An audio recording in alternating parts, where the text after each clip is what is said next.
G'day friends, it's a pretty exciting day and as you can see it's a pretty exciting lunch I've got in front of me. I want to have a chat today with a young entrepreneur who I've known from a long time, from when he was a young teenager. He's been a friend of my son's for many years. But I want to sit down and have a bit of a chat with him so we can learn from Carlito. We're at Carlito's in Collingwood, the hottest new sandwich bar basically in Australia. It's just opened up. But look, Carlito, it's great to see you. Congratulations on getting the whole show open. Where did this idea come from?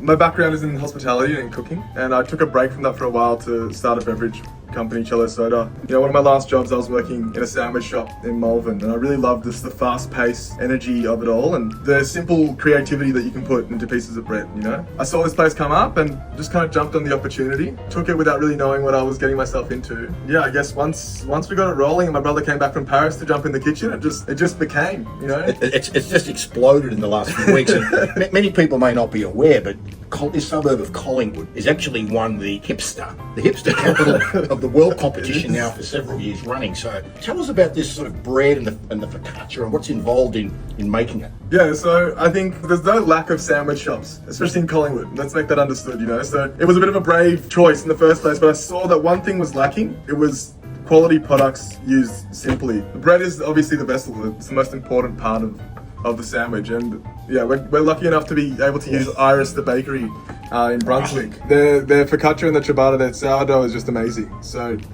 once we secured them, I think it became a pretty easy job for us. And I think it sounds to me like you've identified that there's a gap in the market, and that was the high quality ingredients and the fillings, basically straight from the farm and turning up on the plate. Straight from the heart. And straight from the heart. I know that you and I had a number of conversations and sort of sessions and things before you got going and you tapped into other business mentors. Was it valuable for you being able to shape up your concept and do your planning before taking the jump and getting going? Yeah, well, most definitely. I think getting any help in organising the chaotic mind before you start something, everything's scattered across the room, and I guess having the opportunity to sit down with you just kind of allowed me to organise it all and put it where it needed to be so I could best attack it once I was already in it, Can you share with us a couple of things that you got started? It's like, oh God, we hadn't thought about that. Like, what cropped up and what did you do about it? Well, I think the main challenge was, there's one thing conceptualizing, having the idea. When you decide on that and you put in the place where you have to make action, it just becomes a whole different game. And you're actually trying to find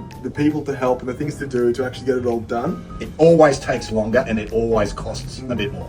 But as Bill always said, every good thing needs time. If we started on the initial start date that we set for, so many things wouldn't have happened as they did. It was perfect timing in terms of just the start of summer, the weather was getting good, people were coming out. We kind of grabbed a bit of a market, and then because we have such a beautiful backyard here and this kind of really set a tone for what kind of environment is here. And if you're doing that in the middle of winter, it wouldn't have had the same impact visually. Look, I'm going to apologise to everybody right now because my eyes keep getting pulled towards this. And look, everybody, now I'm going to taste it.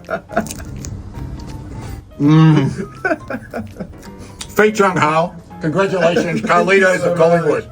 Thank you.